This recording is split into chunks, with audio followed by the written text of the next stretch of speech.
Aloha and welcome to another sunny, happy-go-lucky skip through the forest of America's love of dumb. And today, we tackle racism and stereotypes, two of the dumbest things that exist in modern society.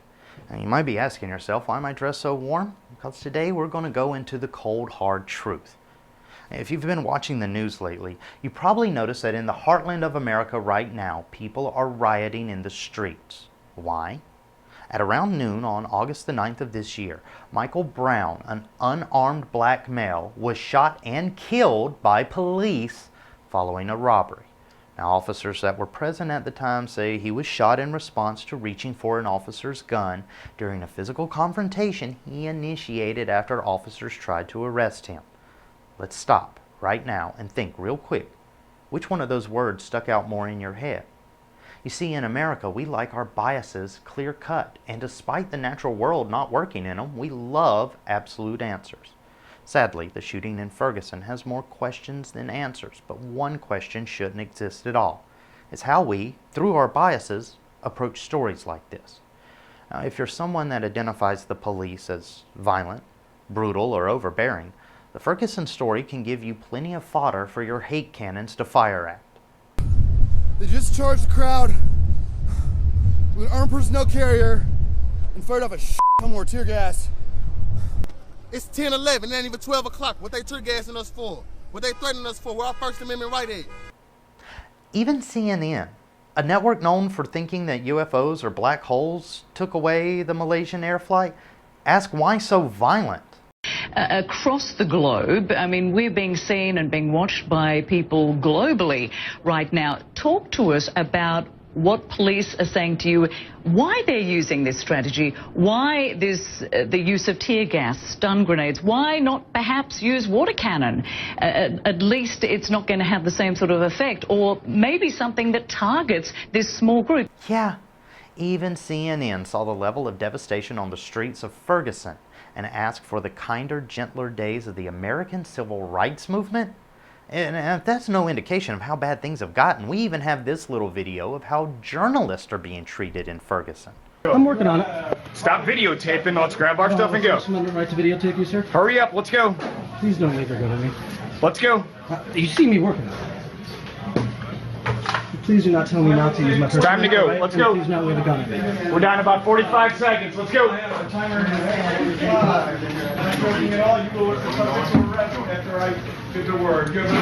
Now is the street? Can I ask? Let's go. Let's go. I'm trying to ask. We don't have time to ask questions. Let's go. Close. Can I move my car? You can move your car if your car's out here. Let's go. It is. That's what I was asking. You didn't have time to answer that? Let's go. Just being mean. Let's think for a second about policing in general. One effective way to stop any uprising is to suppress information that may incite further violence or clue in potential individuals on how to avoid arrest, curfews, patrols, etc. If this seems a little Orwellian to you, you're not alone.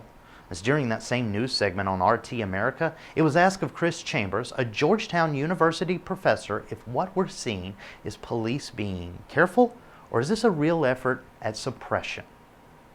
First of all, this is oppression 101. If you want to control the narrative, you control, first of all, the people, the protesters on the ground, and then you control the people who are recording what the protesters on the ground are doing.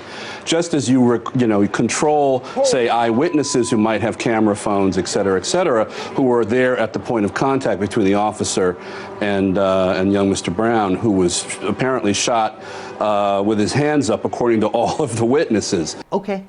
Here's where things are about to get all kinds of America's special brand of crazy. Because the other side of any news item is how people react to it. Want to hear some of the things people are saying? Okay, but I'll go ahead and warn you up front, you might not agree with any of it. From one comment, I wonder how all the citizens in Ferguson are able to get off work to do all the protesting going on. Sounds innocent, right? But did you catch the undercurrent of what this person was saying? Let's see if you can spot it in this statement from one poster to a YouTube video of the Ferguson story. When a black man commits a crime, it's, quote, because he's black. When a white man shoots someone, it's because he's troubled. There it is again. Have you figured out what I'm talking about? All right, one last example taken from another video comment section that says, I would not expect any other response from the children of murderers. Their forefathers have been killing, raping, stealing, and vandalizing every inch of this planet, and many of them somehow feel entitled to sit here and criticize the victims.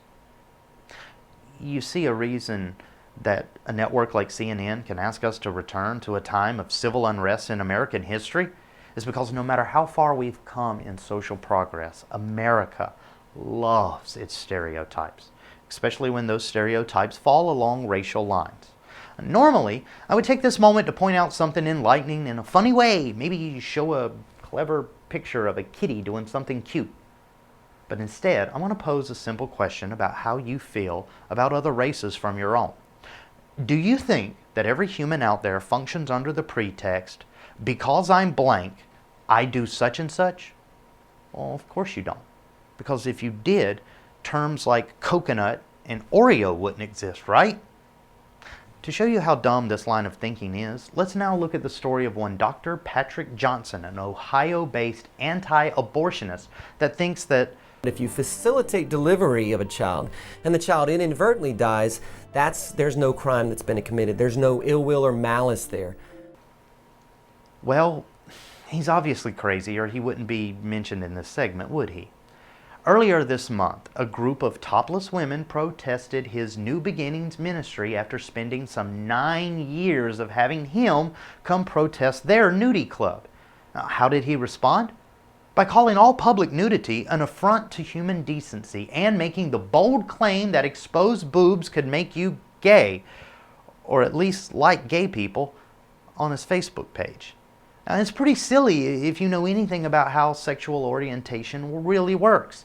To say that merely seeing something can rewire your brain completely to be something you were not born to be, it's just completely ludicrous. But yet, whenever certain segments of our country want you to react strongly to something, they bring out the stereotype of some behaviors being linked to some weird trait or lifestyle that, honestly, throughout the course of human history, those things have never happened before. Think about it. If so, I would have been a Jedi years ago. Nor has it ever been possible for America to not indulge in racism and stereotyping whenever a polarizing story like this comes up. It's simply the special brand of dumb we all are some days, and it doesn't help any of us in the end.